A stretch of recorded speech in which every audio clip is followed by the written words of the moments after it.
Hello, everyone. Welcome to Canadian Music in the 80s and 90s and more A, um, my YouTube channel and Facebook group. I appreciate you joining me. Today, I'm very honored to have Martha Johnson and make sure I'm pronouncing your last name, David Gale. Well, I don't know who that is. Oh, No, it's Mark Gane, Mark, actually. sorry, Mark Gane. I'm Yeah. sorry. I'm very sorry. I read that Maybe wrong. that's my doppelganger. I don't know. I don't know. Anyway, thank you for joining me. I really appreciate it today. Um, I guess what I wanted to start with, the thing that got me kind of wanting to get you guys on here is I was reading up on, and I recently listened to your remake of the Stephen Stills written classic For What It's Worth. Um, First of all, what project is? I know it's on a an album of some kind of other covers as well. How did you get asked to do that?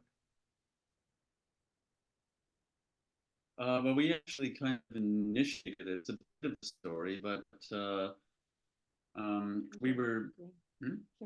It does. It starts with Graham Stairs, our manager, and basically he got a request to pitch a remake of "Save It for Later" by the English Beat for the third season of Sex Education. They wanted a remake of that song for as a trailer, or Okay. as a song on the trailer. So we apparently had a weekend to do it, and I wasn't that keen, but Martha said, "Yeah, let's do it."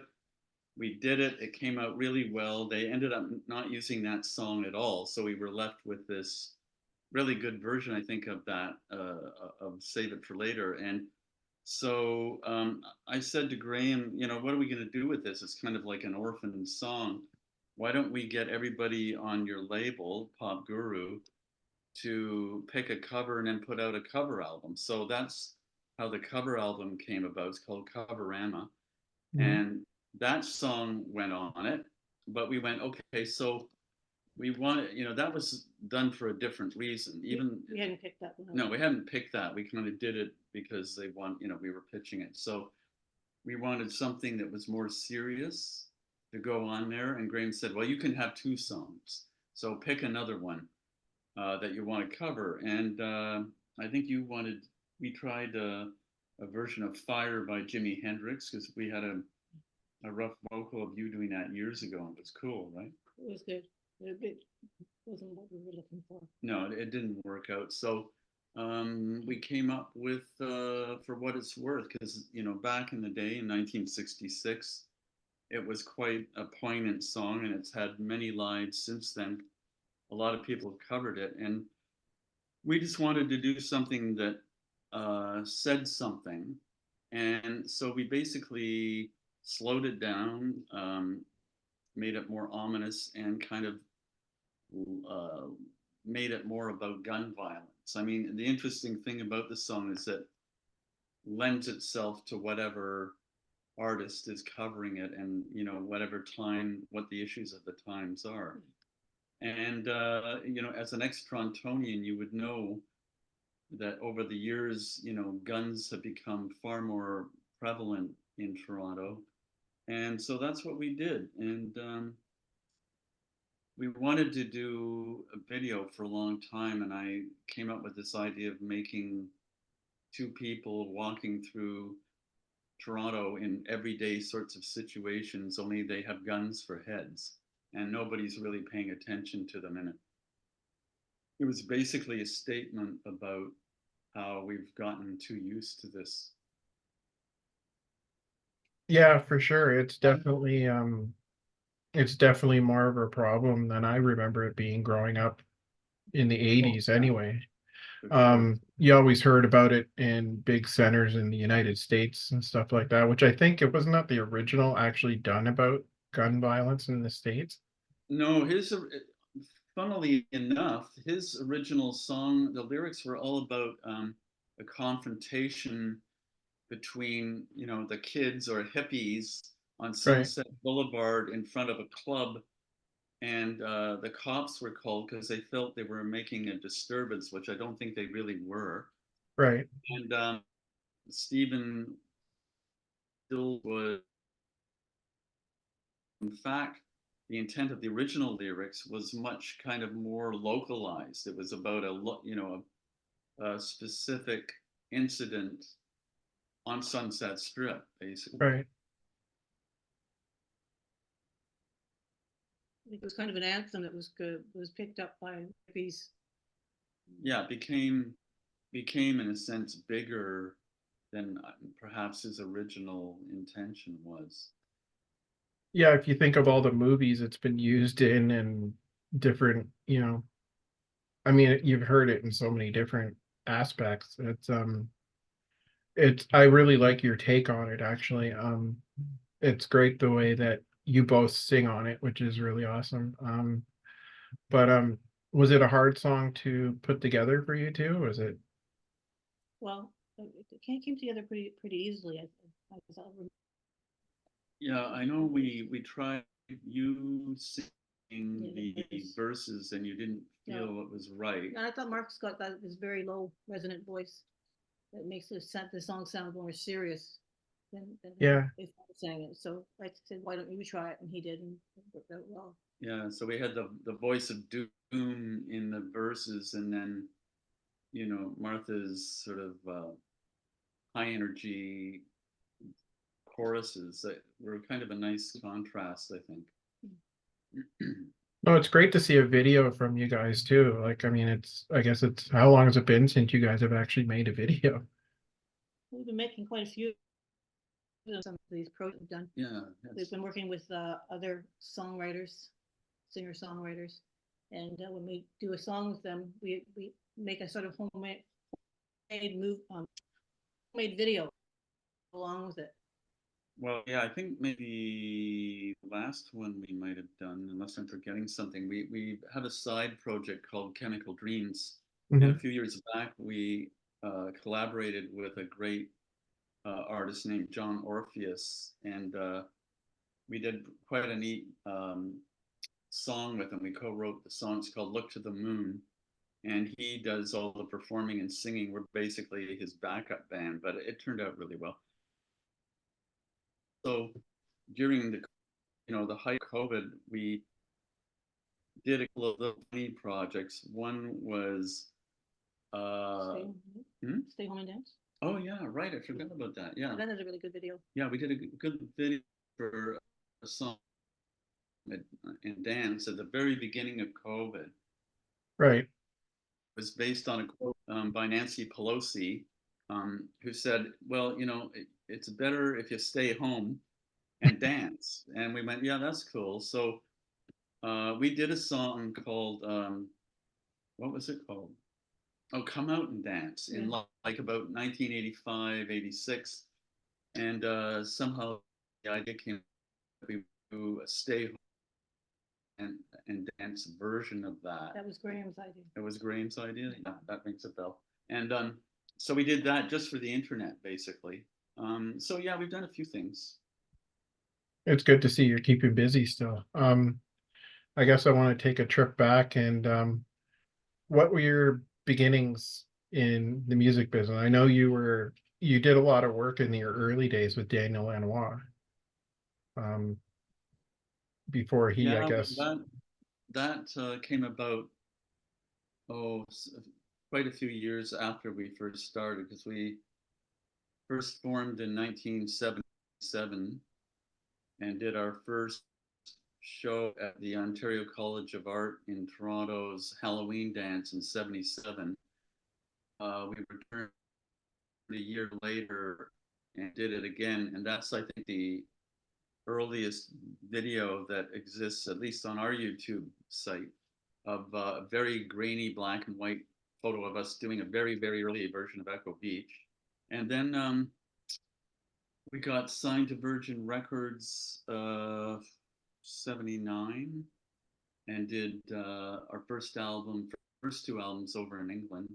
The first album had Echo Beach on it, and in a way, in art history anyway, the rest is history. We kind of were launched out of this tiny little scene in Toronto and suddenly found ourselves spending more time in London and playing in Paris and Amsterdam and doing press junkets, and hanging out with Richard Branson on his barge and stuff like that. So when you were when did you switch over to M+M? I think it was it 84 or 85? It would probably seem like that because the last album we did under Martha Muffins was Dance Park, which was our fourth album, and that was the second one that we co-produced with Dan Lanois. And then this is really all my fault. I hated being called a muffin. I think one of the most unfortunate things about our history is the name, because I think a lot of people that aren't familiar with our stuff, our songs, just write us off because like they go, "What is that?" You know, like what a stupid name. And like the Wiggles and yeah, the Wiggles or Martha and something. the Muffins. You know, Sound like a kid's thing. yeah, it does. And so by the end of Dance Park, I said, let's change the name. So, instead of going completely different, we went to M+M. Everybody thought it was M&M. It was really about, Martha and Mart. It was like, when Coca-Cola back, I don't know, 20, 30 years ago, changed its classic. It wasn't even called classic. They changed Coke to something else, Yeah, and it was a PR disaster. And ours was kind of a PR disaster because even though we had several radio hits and a #2 dance hit in the States under M+M, very few people made the connection between Martha and the Muffins and Echo Beach and all that stuff with right. M+M and Black Stations, White Yeah, well, Stations. Black Stations, White Stations, and Echo Beach will sound like the same band. Yeah, Okay, that's true. Other than my voice, maybe. Yeah, so there was a real split, and then we kept running into fans, and we started asking them what should we call ourselves, and they all said Martha and the Muffins. So we went back to that. So the M+M thing I think lasted between 84 to 80, 88 or something like that. Right. You know, My three or favorite four years. my favorite song was always Song in My Head. I used to love turning that up whenever I heard it. Um, It still has some legs. It seems to get a lot of airplay too in some places. Um, yeah, and that it was always my favorite anyway. I was like hearing that song when it came to the radio, and I still hear it quite a bit today on some of the streaming services still. Um, I guess there's a streaming channel I found with Canadian music, and I still hear a lot of your music on there. I hear Echo Beach, I hear Black Stations, White Stations, and I still hear um Song in My Head quite a bit. Um, but and I remember seeing your videos a lot because I really think Much Music really did a lot to support Canadian artists back then. Um, Yeah, like before the internet, they were kind of it. They could make or break you by not playing, and certainly they were very supportive of us throughout that period for sure. who are some of the bands you remember coming up with and playing a lot with back in your early days? Well, in the very early days, there would be bands that probably very few people have heard of, except for maybe the Diodes, because they were the first kind of punk band out of Toronto to get a recording deal. They got a deal with Capitol. I was going to say some of the bands that were around then had names like The Ugly and the Curse, and had really tough names. And we that was another reason why why it was Martha and the Muffins, because it was it separated us from those bands. Yeah, we kind of at that time we wanted to disassociate ourselves with like punk, even though we liked punk, but that's not really what we were about. And somebody who the summer that we were trying out different people for the yet as unnamed band, one of them who was like a former member of the Diodes, actually, Dave Clarkson, I think he said, "Why not Muffins? It's sort of like more feminine because there's a woman lead, as the lead singer." I mean, and the reason the name happened was that we've been arguing for that whole summer of '77. Like people would bring in band names and go, no, I don't like that. Nobody could agree. And when it came to that first Halloween show, we still didn't have a name, and they were going, you got to put a name on the poster. Dave, I think, said Muffins. How about the Muffins? And then we put Martha and in front of it, and we went, oh, okay, so we'll do it, for this gig, and then we'll get a cool name like Voice of the Beehive or Wall of Voodoo or Talking Heads, and then it never happened, right? Because we were starting to get attention, and we thought, well, we can't change it now. We just got a little article in the Toronto Star, and Right. yeah, like in the long term, it wouldn't have mattered, right? Yeah. But I mean, the Who changed their name to the Who after the Eurythmics were the tourists. yeah, The so tourists first. yeah, so people do that, we could have done that. But So who are some of the sorry, who I was going to ask, who were some of your influences in the early days as well? Roxy Music, definitely. Let's see, Talking Heads, B-52s. We had a kind of quirky side to our show, Right. like they did. Not quite as developed as their scene was. Yeah, I would say there was a big Roxy Music influence among at least half of the band. But everybody had a different influence, I'd say. Yeah, the original 6 members had a very, very wide range of musical tastes. Like Andy, the sax player, was into jazz and free-form music. I was into free-form improvised music, but I loved good pop music. Martha, you were into, I mean, we share a lot of like early influences like Motown and the Beatles and the British Invasion and the Beach Boys, all that stuff. King Crimson's always been one of mine. Really? Oh yeah, like I mean, it doesn't necessarily. I mean, if you know a lot of our stuff, some people said there's some things that sound Crimson-ish, Right. and certainly Robert Fripp was a huge influence on me Mhm. for some of my guitar playing. He came to one of our shows in New York once. Mark was thrilled. Oh, I was thrilled, but I was totally intimidated too,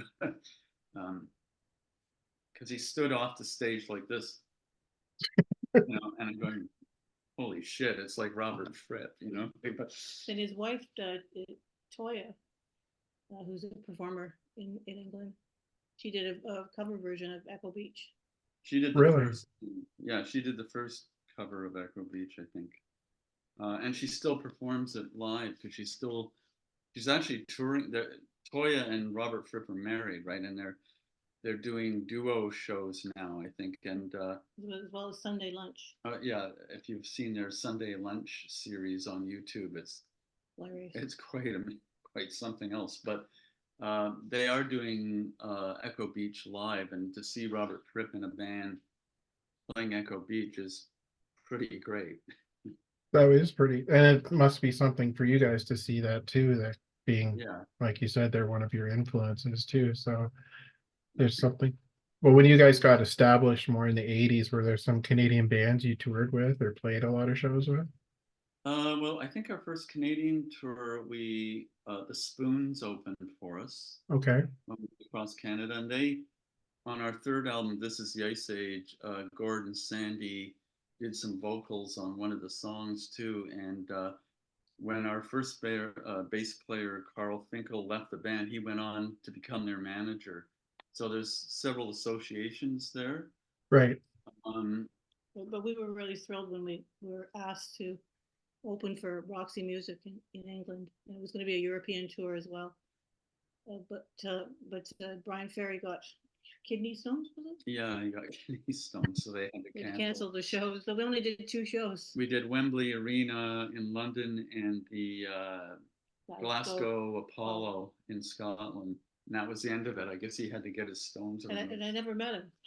Yeah. Oh, really? He out of his dressing room.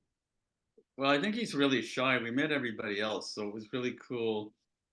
meeting Andy McKay and Phil Manzanera, who's always been a great guitarist in my view. So that, that was really cool.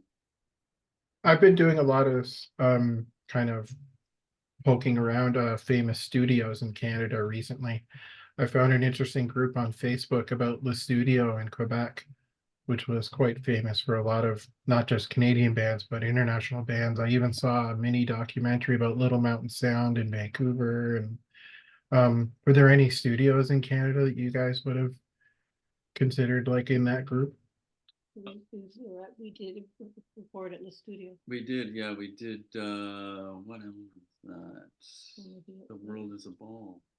Well, and yeah, well, they played on that. Yeah, we did The World is a Ball at the studio, and in the middle of winter, and there were like, 10-foot snow drifts, and at that time, at M+M, we didn't have a band, so we were hiring people, and Right.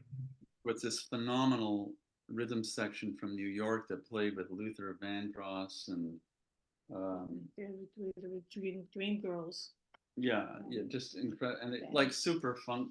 There's Yogi Horton on drums and Tinker Barfield on bass, and they'd never been to Canada before, so they Right. flew up, drove up to the studio, and they come out of the car and go, "So this is Canada," and they had this completely,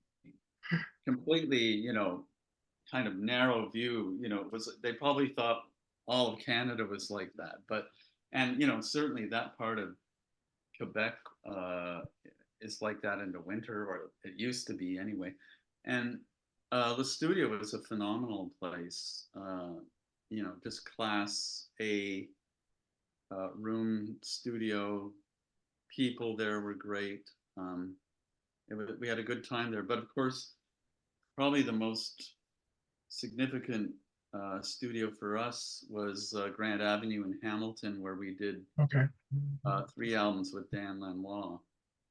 And that place has a lot of history, even though it's just a little house on a side street in Hamilton. We did a lot of great work there. Yeah, that's another studio I'd like to do maybe cover some of that stuff. I mean, I've been into Metalworks before. I know that's a pretty famous one too. I don't know if you guys have ever worked out of there before. No, we never worked there. Like basically, we most of the time it was mainly Grant Avenue. I mean, we worked at a lot of studios that don't exist anymore in Toronto, like Sounds Interchange. There's one in Yorkville. Yeah, there was one in Yorkville that we did bed tracks. Cloud.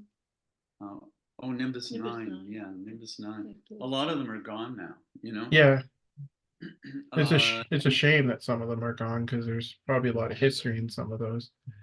Well, yeah, there's a lot of history that's kind of disappeared from Toronto, like studios, but also, live music venues like the Beverly Tavern, where we did Right. all of our early playing, is gone.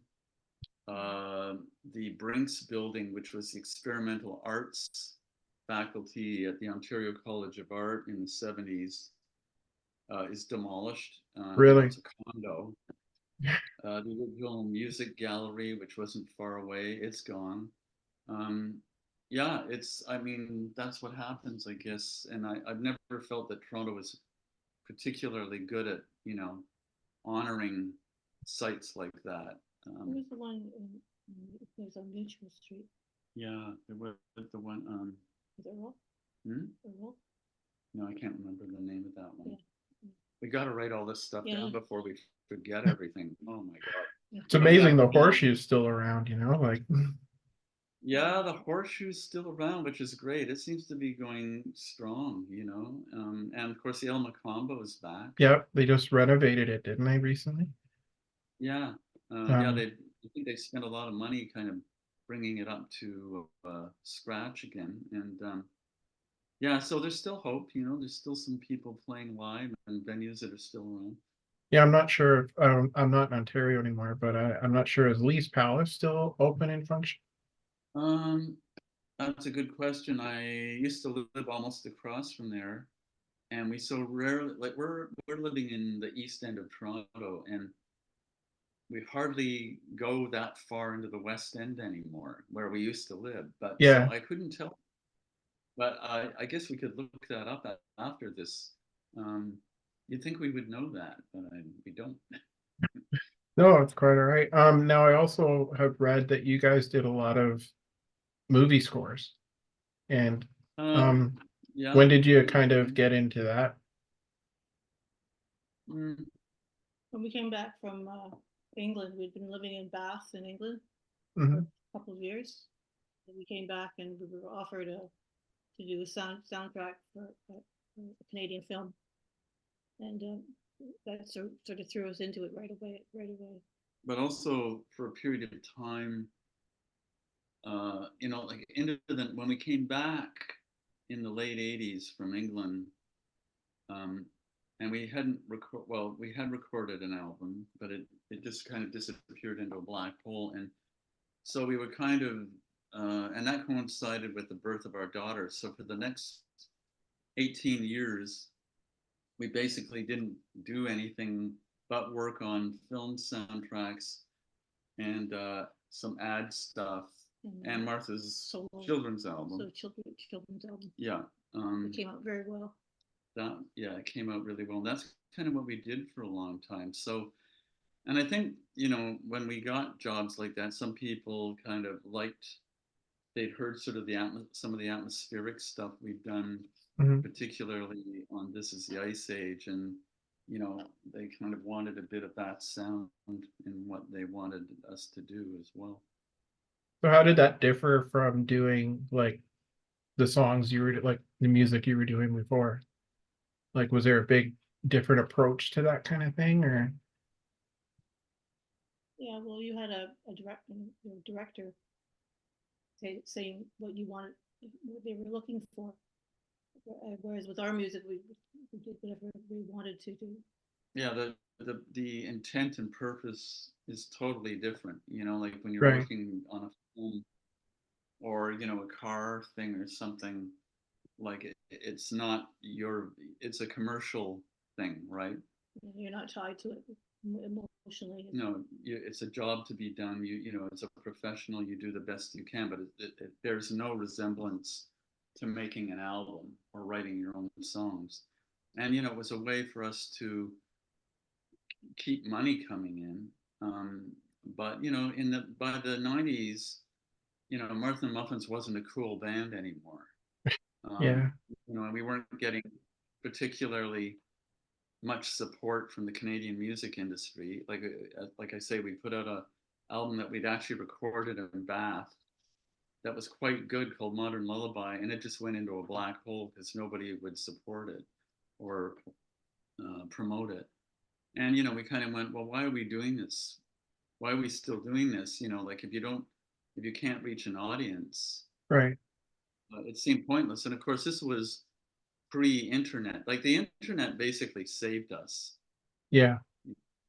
Like it did a lot of bands. It saved a lot of bands. I mean, it's I guess, yeah, that's what saved a lot of people because you can go on YouTube anytime you want and look up and see pretty much anything you want nowadays, which is, I guess it's a good thing, I guess, in a way, because you can reach a bigger you have the potential of reaching, I guess, a bigger audience than you would if Well, you were relying on radio airplay or anything like that. It sort of takes the fun away from discovering a new band, Yeah. following them and watching their careers grow. well, that's kind of the downside, but that's sort of that's a world that's long gone. But the good thing about it was that instead of having I mean, there are gatekeepers still in some respects, but in Right. terms of in terms of like artist to audience interaction, the internet completely changed that. Like all of a sudden, you could talk to your fans, and they Yeah. could talk to you, and there was no gatekeeper. It wasn't like you had to rely on your record company or a Yeah. PR company. You could go, hey, we're going to be on this YouTube channel at this time, and you can come and see us, and you can arrange things like talk to us, and they would find money for you too. well, yeah, we had when the internet started, there were several instances where fans around the world would email us and go, I don't know if you've seen this, but your song, somebody's ripped your song off, and now they're playing in Germany, and you're going, oh, and so you can't hide that anymore. Yeah, Yeah. there was a band in Germany, sort of hip hop band, who used the song "Indecision" from our first album. They used the hook line, and a fan heard the song, a German fan, and he emailed us and told us about it. We looked into it, and they had taken it right off a cassette they had, and they didn't know who the band was. Well, so they said. So they said, and they had a song called Troy, and it was used in the World Cup. Oh, really? Yeah, Germany. And I made more money from somebody ripping me off than I ever made from other songs. Yeah, we went after them, and we got a pretty big settlement. But ironically, Troy in German means trust. Yeah. I didn't know that. Yeah. Have you ever been surprised by how far your music has reached? Like you wouldn't have known that it could have reached that far? We're always surprised. People heard it right going down the Nile. We've been surprised for 40 years. It's just, and of course the internet has widened the scope, but since the internet, we discovered all sorts of things, for instance, that Echo Beach as a name had influenced all over the, from like resorts in Zanzibar and Bali to a German hip hop label to a science fiction short story to race horses and greyhounds and like racing greyhounds and Gay club. The gay dance club. No, it was a gay porno film. Oh, yeah. That's better. Yeah, that's even more exciting, I guess. And there's a wine from Papua New Guinea called Echo Beach, and a famous beach in Huntington, California, named after. Like it's crazy. And a venue in Toronto. Yeah, and then finally a venue in Toronto. But yeah, so it constantly. We never take any of that for granted, and that's Sure. one of the best things about being a songwriter. Right. Is that you write a song, and then sometimes, maybe not very often, but sometimes it just goes out into the universe and comes back in a million different kinds of pieces, so that's very gratifying. Well, the one thing I really like to kind of promote with my channel is not just the fact that you guys are known for your old music back in the day. Like obviously that's what you're known for. I'm always incredibly interested in what is going on now with you guys like yourselves. I've interviewed Blair Packham from the Jitters twice, and I've listened to a lot of his newer music, and it's better than anything he ever did back then. So it makes me really interested, and I'm really open to hearing what guys like yourselves and maybe the Spoons are doing now. I'm really interested in that. Like, I'm glad you can get access to it easier, I guess, but I'm guessing, I don't know if people are interested in hearing what you're doing now, but I certainly am, and I like to promote stuff like that. That's good that you do that. Yeah, that's great because you're doing a great service for the artists that you're promoting, but also introducing them to new audiences, right? So many of the bands that contemporaries of us are out touring, doing the summer festivals and everything. Right. Some of them probably just do songs from the past, but some of them have new songs as well. Like I read Honeymoon Suite's got a new album coming out, and it's good to see that they're still making new music. Like I love seeing that they're not just relying on their old hits and stuff like that.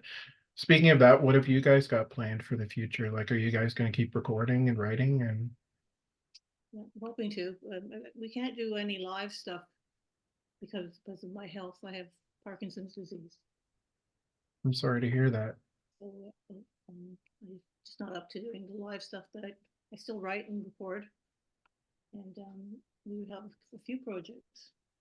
we've been working with younger songwriters a Hmm. lot, like on and off, collaborating. And one project, which is under the name Dazzlefield, and it's not out yet, is an album that we've been co-writing with younger, broken-hearted female songwriters. And I think we've got 3 songs finished, and they're all really good because they are, at least maybe recently, have been broken-hearted. So they're coming from a real Right. place, and the songs have that feeling. They're all very different songs, which represent the sensibilities of each writer, but we've worked with them to bring these songs to life. And I think once we get 5 to 8 songs, we'll put that out. And it'll be, I think, a really good record. Also, um, I have a 25-year recording project that I just finished last year. Really? Yeah, yeah, I know. It's insane. I started it 25 years ago when our daughter was, I don't know, 8 or something, and now she's a grown woman with a baby, with a little child of her own. But it's called Garden Music, and Okay. it's an instrumental album based on common plant names. Really? So yeah, it's pretty. I mean, if you're out of a new experimental music background, you'd be okay with listening to this. Everybody else is probably going to go, well, I like some of it, but I don't know what the hell's going on with a lot of it, because Yeah. basically what I did is I just collected a bunch of common plant names and went, okay, what would this sound like? Like, what would Yeah. feverfew sound like? What would deadly nightshade sound like? What would blue mist sound like, et cetera, right? And during the later years of COVID, well, I guess in 2022, I went, I'm never going to finish this unless I finish it now. Right. So I spent most of that year finishing it. It's done. The only thing holding it back from being released is I got to get my website together, because I have to have a Mark Gane website, and I keep putting it off because I'm not really a social media person. I'd rather like make weird noises on my synthesizer or something. But Right. I got to do it. I got to do it. So it will be coming out this year. And then Martha has a project called Slow Emotion. Yeah. It's a song that is uh, it's going to be released with a short film, like a documentary. And it's about living with Parkinson's. It's bringing awareness to the disease. You want me to help you Yeah. explain? Because you're having problems. I mean, just as by way of explanation, with Parkinson's, Yeah. you take a lot of drugs to handle it, and there's high points and low points in the drug cycle. And Right. I can tell Martha's in a low point right now, like she's between her meds. Right. So just to It's also explain, late in the day. yeah, it's late in the day for you, but basically Slow Emotion, and hit me over the head if I get any of this wrong, okay? Like, but her neurologist suggested that she start working with a fellow uh, writer, songwriter, musician with Parkinson, and said, it would be really neat if you guys wrote a song that kind of worked to raise awareness to the disease Right. to the wider public. So Martha got together with this Brazilian Canadian called Fabio Dwyer, who's Okay. also a songwriter. And they got together and wrote this great song. Martha put it all together in our home studio upstairs.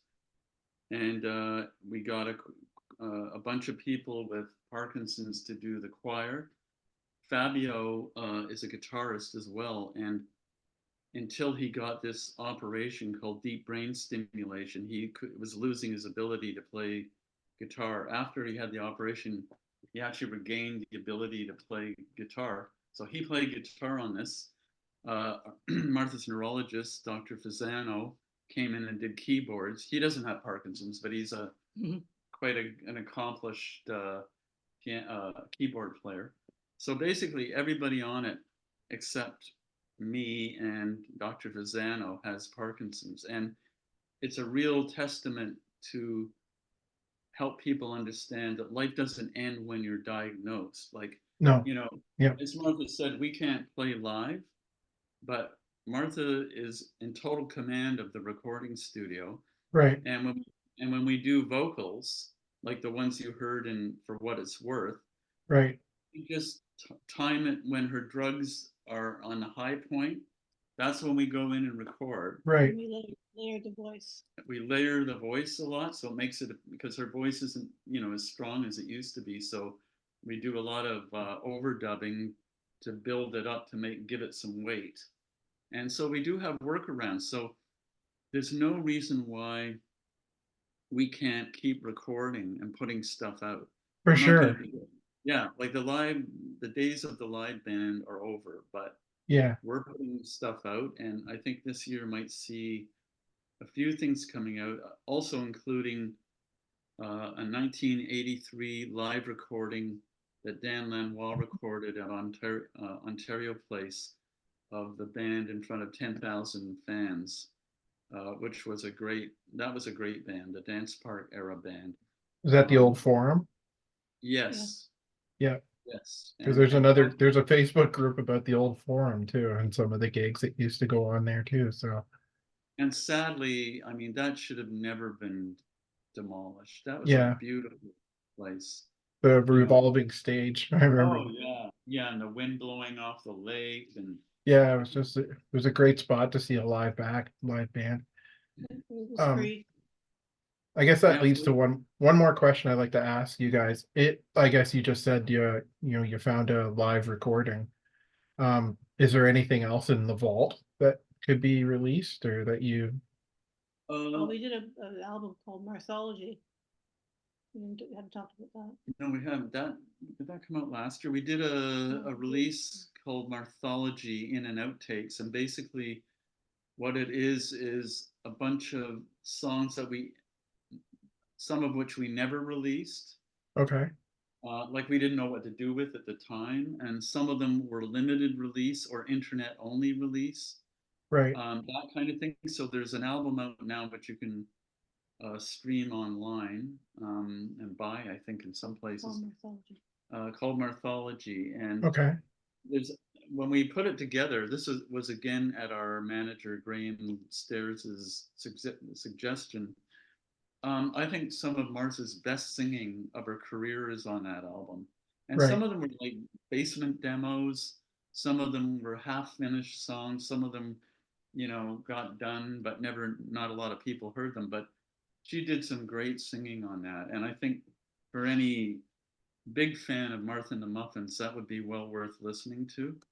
Right. Um, but yeah, we have a lot of stuff in the vaults.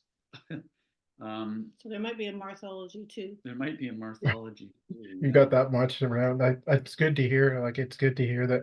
Well, it's good to hear that you have some stuff you could go dig out of the vault, but it's also great. I like hearing that you're still creating and still doing stuff. Like you said, you don't have the live thing anymore, but I really get excited and look forward to hearing new music come from you and listening to it. Well, that's great. We'll let you know when stuff's coming out. We have a bunch of new songs as well. Yeah, we do. We're really busy. Like sometimes I don't remember how busy we are. I can hardly Right. keep track of all these projects, but they're all going to get out sooner or later. Well, feel free to come to me anytime you want to talk about them. Yeah, Whenever they're coming out. I really look forward to speaking to you again because I'm fanning out right now, but I really can't believe I'm interviewing you two. I can't believe how far I've gotten with this YouTube channel. I don't get paid for it. I just do it for fun.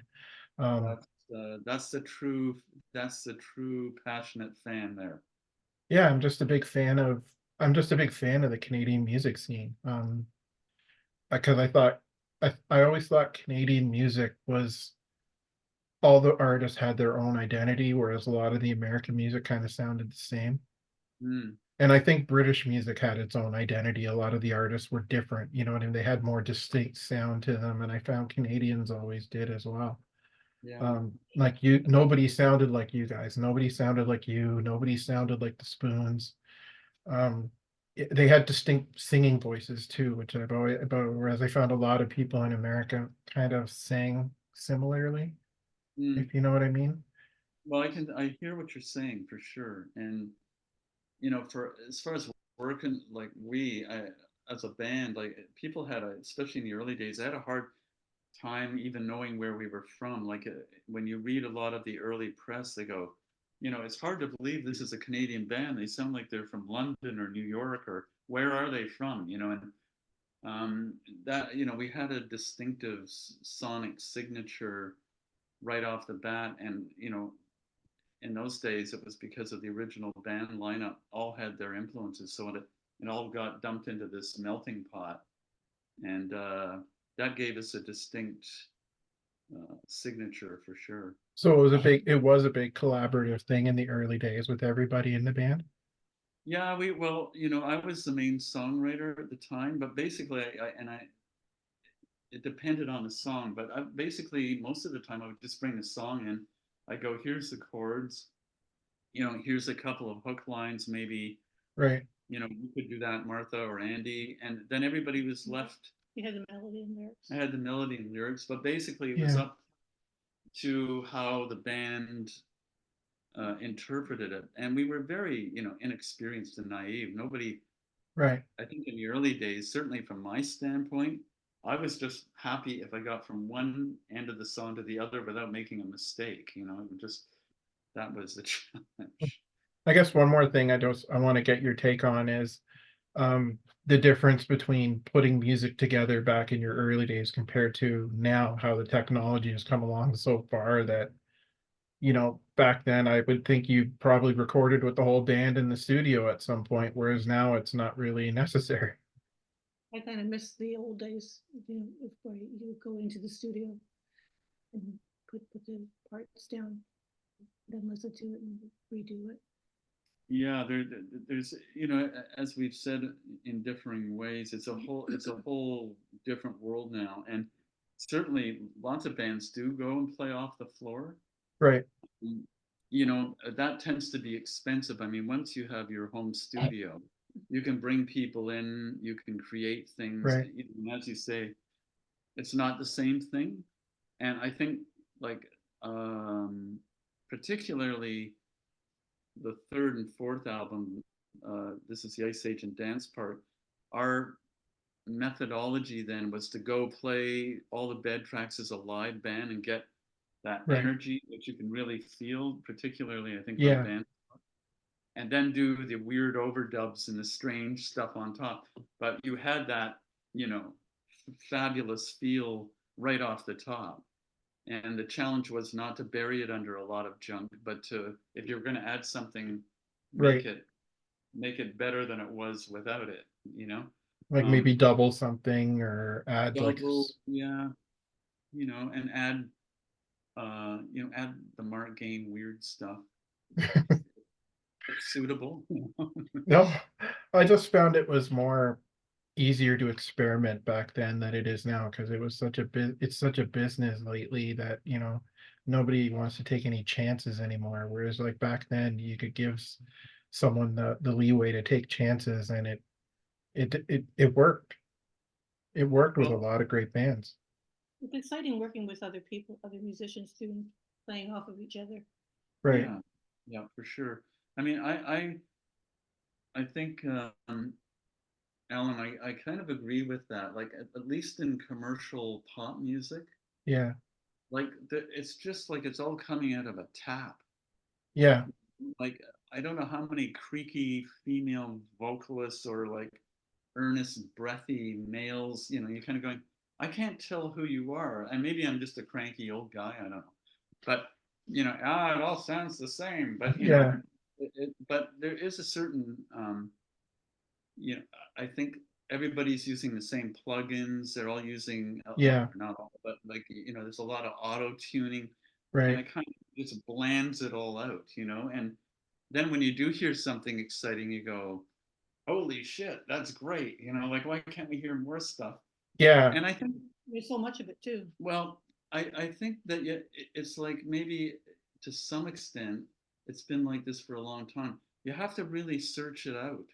Yeah. You're not, You do. you're not going to hear it on commercial radio stations. You got to really, and you have to have the time and the passion to go, Sure. hey, I'm looking for weird new bands, and it takes Yeah, work. for sure. I can't thank you guys enough for taking the time to do this. It really means a lot to me to talk to. Well, thanks for having us on. And like I said, anytime you want to come and promote something else or talk about something else you're doing, I'm more than happy to do this again sometime.